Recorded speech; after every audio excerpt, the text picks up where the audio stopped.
नमस्कार, मैं हूं आपके साथ शिवानी रतूड़ी और आप देख रहे हैं कैपिटल टीवी बिहार। और ब्रेकिंग न्यूज में बड़ी खबर सामने आ रही है। लालू यादव जो हैं अंबेडकर के अपमान को लेकर दिन प्रतिदिन विवादों में घिरते ही नजर आ रहे हैं। जी हां, और अब भाजपा प्रतिनिधि मंडल ने राज्यपाल आरिफ मोहम्मद खान को ज्ञापन सौंप दिया है और जल्द से जल्द कुछ संज्ञान लेने के लिए कहा है, क्योंकि लालू यादव ने अभी तक इस मामले में कोई भी प्रतिक्रिया नहीं दी है या राजद की तरफ से इस मामले में कोई भी प्रतिक्रिया नहीं आई है। इस मामले में मेरे साथ तमाम जानकारियों के लिए जुड़ रहे हैं मेरे सहयोगी हर्ष भारद्वाज जी, जो हमें बताएंगे कि क्या कुछ आखिर बिहार की सियासत में चल रहा है और राजद की अभी तक इस मामले में कोई भी प्रतिक्रिया क्यों नहीं आई है।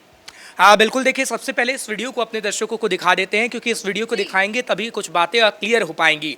ये वीडियो लालू के 78वें जन्मदिन का है, जब वो जन्मदिन मना रहे थे, उनके गिफ्ट दिए जा रहे थे और अंबेडकर की मूर्ति भी उन्हें गिफ्ट की गई, लेकिन वो मूर्ति उनके पैरों के पास रख दी गई। ना तो आरजेडी की तरफ से किसी ने टोका, ना लालू प्रसाद यादव की तरफ से कहा गया कि इस मूर्ति को आप पैरों के पास से हटा दीजिए। तो विवाद तो होना तय ही था और हमने देखा कि अंबेडकर विवाद किस तरीके से बढ़ा बिहार के अंदर। पहले एससी कमीशन ने नोटिस जारी किया और ये कहा कि आप 14 दिनों के अंदर अंदर माफी मांगे, नहीं तो आपको जेल जाना पड़ेगा। अब आरिफ मोहम्मद के पास बीजेपी चली गई है, जो कि राज्यपाल हैं बिहार के अंदर, और बीजेपी की तरफ से ज्ञापन देकर ये कहा जा रहा है कि आप कड़ी कार्रवाई कीजिए, यानी आरजेडी पर कार्रवाई करिए। तो ये कहा जा सकता है कि आरजेडी का भविष्य भी खतरे में है और लालू यादव तिहाड़ तक जा सकते हैं अगर लालू यादव ने माफ़ी नहीं मांगी या फिर लालू यादव ने कोई ऐसी वजह एससी कमीशन को ना दी, तो आगे आने वाले समय में मुश्किलों में लालू यादव फंस सकते हैं। लेकिन आरजेडी को कहीं ना कहीं इस मामले में कुछ तो ऐसा करना होगा जिससे वो इस पर बच सके, क्योंकि देखिए 2025 आ गया है, साल के अंत में चुनाव होने हैं नवंबर तक, और आरजेडी उसको लेकर कहीं ना कहीं ये बताने की कोशिश लोगों को कर रही है कि कैसे वो दलितों के साथ खड़ी है। लेकिन आरजेडी जो है इस मामले को ढकने के लिए जमाई आयोग जो है उस शब्द का इस्तेमाल कर रही है, नीतीश सरकार को घेर रही है और नीतीश सरकार उसको अपमान, अंबेडकर साहब का जो अपमान हुआ है उसको लेकर घेरने के में लगा हुआ है और चाह रहा है कि वो माफी मांगे। लेकिन अभी तक लालू यादव ने कोई भी प्रतिक्रिया नहीं दिया और राजद की तरफ से भी कुछ भी अभी तक सामने नहीं आया है। इस मामले में उन्होंने कुछ भी नहीं कहा है अभी तक। तो क्या लगता है? देखिए बिहार की राजनीति में इस वक्त आप देखेंगे तो काफ़ी हो हल्ला है, क्योंकि चुनाव आ चुका है, चुनावी मौसम आप इससे कह सकते हैं। और नीतीश कुमार की जहां तक हम बात करते हैं तो आपने जो जमाई आयोग का जिक्र किया है उसको भी क्लियर हम अपने दर्शकों को कर देते हैं ताकि वो समझ जाएं। उसके बाद अंबेडकर विवाद को लेकर भी आगे समझाने की कोशिश करेंगे। दरअसल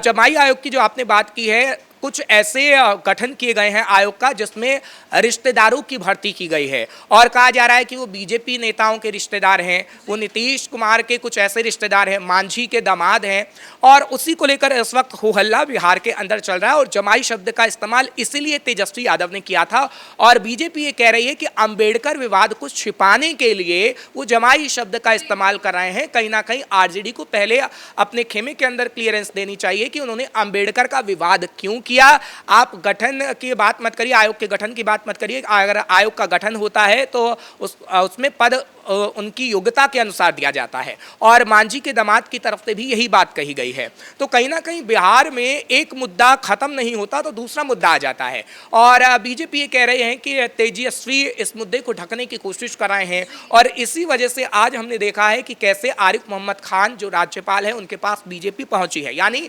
बीजेपी इस मुद्दे को खत्म नहीं करना चाहती है और बीजेपी को बैठे बिठाए जब लालू यादव के जन्मदिन पर एक मुद्दा मिला है तो इस मुद्दे को अभी खत्म करना नहीं चाहेगी बीजेपी, क्योंकि आगे आने वाले समय में जब चुनाव होंगे तो चुनावी मंच से भी हम देखेंगे कि चुनावी मंच से भी इस मुद्दे को उठाया जाएगा और बताया जाएगा कि कैसे दलित विरोधी आरजेडी है और दलितों का हमेशा से विरोध आरजेडी करती रही है। क्योंकि आपने देखा है कि जो वोटिंग पैटर्न बिहार का रहा है उसमें सबसे ज्यादा जो दलितों का वोट है वो आरजेडी को मिलता रहा है और आरजेडी जब ऐसी तस्वीर पेश करती है जिसमें अंबेडकर का अपमान होता है तो कहीं ना कहीं दलितों को ये लगता है कि आरजेडी तो दलितों का मसीहा बनने की कोशिश करती थी, तो अंबेडकर का अपमान क्यों हो रहा है। और बीजेपी की तरफ से बाकायदा पूरी प्लानिंग बनाई गई है कि आरजेडी के खिलाफ बिहार में अलग अलग जगह पर प्रदर्शन करना है और प्रदर्शन करा जाएगा, साथ ही साथ लालू यादव से माफी की मांग होगी और बीजेपी ये दिखाने की कोशिश करेगी, दलित समाज तक की मैसेज पहुंचाने की कोशिश करेगी कि देखिए किस तरीके से आरजेडी आप लोगों का अपमान करती है। वो बाबा साहेब जिन्होंने दलितों को सम्मान दिया, और उच्च स्तर तक पहुंचाया, उस अंबेडकर का अपमान लालू यादव कर रहे हैं। लालू यादव किस तरीके से अपने पैरों में इस तस्वीर को रखते हैं, और आप किसी भी बीजेपी नेता जो बिहार से ताल्लुकात रखते हैं, आप देखिएगा कि कैसे उनके सोशल मीडिया अकाउंट पर पिनअप किया गया है इस वीडियो को। यानी ये दिखाया जा रहा है कि दलितों का अपमान हो रहा है, और बीजेपी तमाम दलित वोटर्स को पर निगाहें रखी हुई है कि कैसे आरजेडी का दलित वोट बैंक छीनना है, और पूरी निगाहें जब बीजेपी की इस पर बनी हुई है तो यही तस्वीर हमें इसलिए देखने को मिल रही है, जो हमने आरिफ मोहम्मद खान का जिक्र किया है कि बीजेपी किस तरीके से ज्ञापन लेके गई है। राजद हमेशा दलितों के अपमान की बात करती है, इसमें बीजेपी सरकार को घेरती है कि बीजेपी सरकार जो है दलितों का सम्मान नहीं करती है और बार बार अपमान करती है। कभी अंबेडकर को लेकर भी उन्होंने कई तरीके की टिप्पणियां किया। अब खुद इस मामले में फंस रहे हैं, तो अब उन्होंने दूसरा मामला शुरू कर दिया है। अभी एससी ने भी उन्हें 15 दिन के अंदर माफी मांगने के लिए कहा है, लेकिन अभी तक उन्होंने कुछ भी जो प्रतिक्रिया नहीं दी है। तो क्या लग रहा है राजद क्या चाह रही है, क्या क्यों इस मुद्दे को घुमाना चाह रही है? देखिए, अगर ये वीडियो ना सामने आई होती तब तो हम कह सकते थे कि आरजेडी कुछ भी कह सकती थी। सोशल मीडिया का ज़माना है, अगर आप कुछ भी करते हैं तो वो बाहर आ ही जाता है, जनता के सामने आ ही जाता है। और जब लालू यादव के जो ये वीडियो हम दिखा रहे हैं, अंबेडकर की जो मूर्ति उनके पैरों के पास है, ये वीडियो बिहार के अंदर अब घर घर में पहुंच गई है। तो कहीं ना कहीं आरजेडी को बताना होगा कि ऐसा क्यों किया गया, क्या ऐसा गलती से किया गया है, या फिर लालू यादव ने अगर ऐसा किया है तो आरजेडी को माफ़ी मांगनी होगी। खुद लालू प्रसाद यादव को ऐसी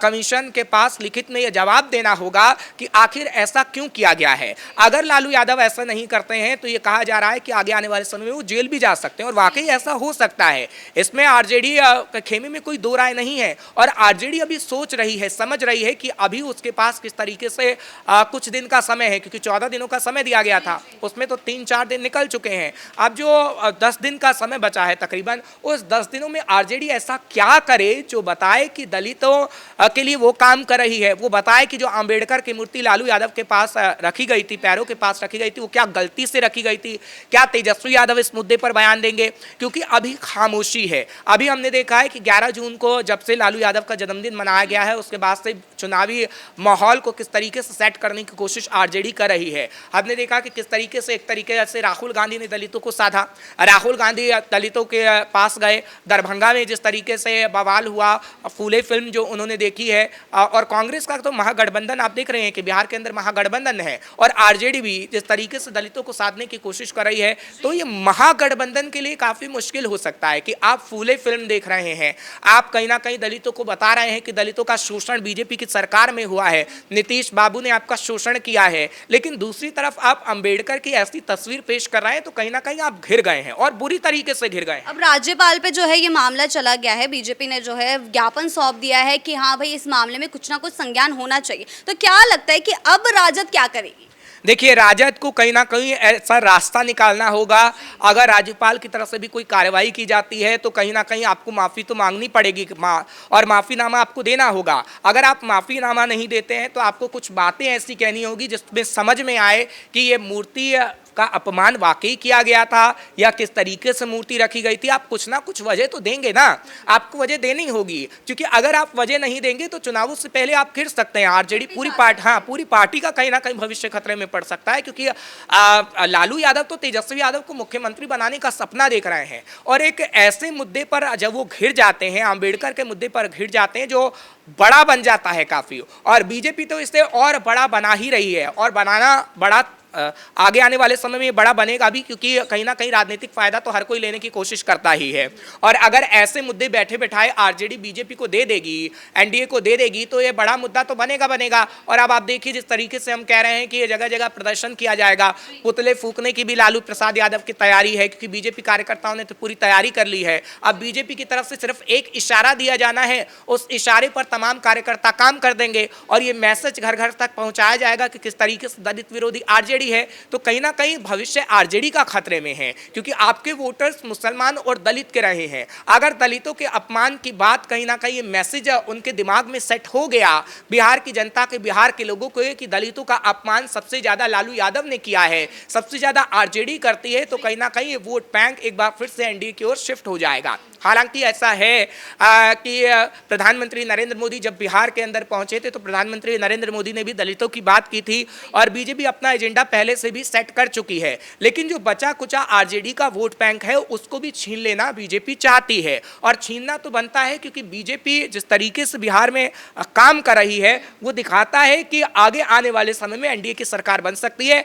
बशर्ते आरजेडी अगर ऐसे मुद्दे देती रही तो। बहुत बहुत शुक्रिया आपका इन तमाम जानकारियों के लिए। तो जैसा कि आपने देखा, लालू यादव जो है बार बार घिरते जा रहे हैं इस मुद्दे पर और कोई भी प्रतिक्रिया नहीं दे रहे हैं। और एससी के पास, एससी कमीशन के पास जो भी 14 दिन के अंदर एससी कमीशन ने प्रतिक्रिया मांगी है, देखना होगा कि लालू यादव वो प्रतिक्रिया देते हैं, कब तक देते हैं, राजद इस मामले में क्या बोलती है और आरिफ मोहम्मद खान इस मामले में क्या संज्ञान लेते हैं। इन सभी जानकारियों पर हमारी नजरें जो है बनी रहेंगी। कैमरा पर्सन भोला के साथ मैं शिवानी रतूड़ी, कैपिटल टीवी बिहार।